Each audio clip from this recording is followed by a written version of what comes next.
Hi guys, we're back again. So this is phase 2 of the little black ant. As you can see, here's the body that I just made before, and now here he is one who's already got legs on him and 2 little antennae. So for making the legs, I'm going to use a different thread. I'm going to use this Gutterman cotton. It's I think it's 100% cotton one. Yes, there you go, 100% cotton. It's really thin. I'd prefer to use a silk, like an embroidery floss, but I can't find my black, and so I'm using what I have, and I've actually doubled it.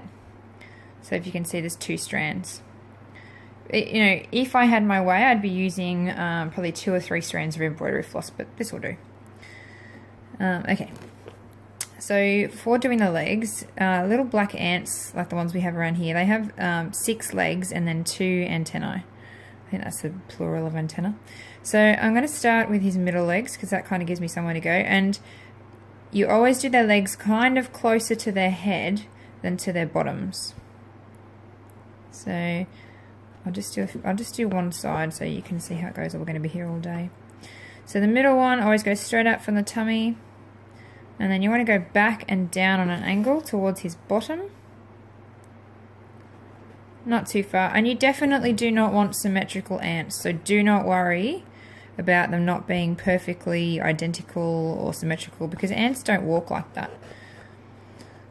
Now, I am doing ants on this quilt because this quilt's about, it's all about Australia and how we live and the flora and the fauna that live here. And for me, making quilts, the one fauna, the one living thing that I see everywhere all the time and every day, they're little black ants. I fight the good fight against little black ants in my kitchen, in the bedrooms, just when you live in tropical far north Queensland, little black ants are everywhere. And so for me, if I'm going to make a quilt that's about the place where I live and the things that live where I live, I can't really go past little black ants. Okay, so we've done the back leg, the middle leg, and the front leg. Now I'm just going to go in and quickly do the antenna. Now, they have some pretty impressive antenna. They like to do a little wiggle with them. So this is the first half of the antenna, is probably about 1 millimeter out from the head, and you're going to comb back into the head and try and pick up a little bit of the head thread as you do it. So it's really connected into that head. And see, that's pulled that out a little bit. Now, this one I'm going to do much longer. So the second part of his antenna is much longer. They've got real wiggly little antennas. And I probably even make them longer than reality, but that's part of it for me. Okay, and back in again. There we go. He's got a pretty impressive antenna. So I always stab up away from the threads that I've already done. And that's partly neatness, partly ease of visibility. I just find it works better for me. Okay, we're going to do this other antenna off on a bit of an angle, I think. We'll make him turn just a little bit. And back in again. Oh, he's great.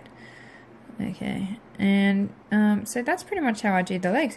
It's not a complicated thing. I guess you're not aiming to have them look precise. I've done spiders in the past, and you do them in a similar way. Create the body, then come back in and do the head, the legs, sorry, once you've got your body all sorted. And I find proportionally, if I'm going around and I'm doing a whole bug at a time, like a whole ant or a whole spider or whatever, you can lose a bit of the perspective of the size they are next to each other. Whereas if I just go through and do all the bodies, and then I go through and do all the legs, I find I get a much better, much neater result. And at the end of the day, these little black ants, they really want to look all identical. Otherwise, you lose a lot of the impact. Okay, so there's his back legs, and let's give him a short stubby. They've got kind of short, stubby front legs. They're a bit underwhelming, actually. But we'll just do one more little front leg on here, bring him back again to the same sort of spot. And I haven't put a kink in that front leg, you'll notice. And there we go, perfect. 2 little ants. I'm pretty happy with them so far, and I'm going to finish off this one next.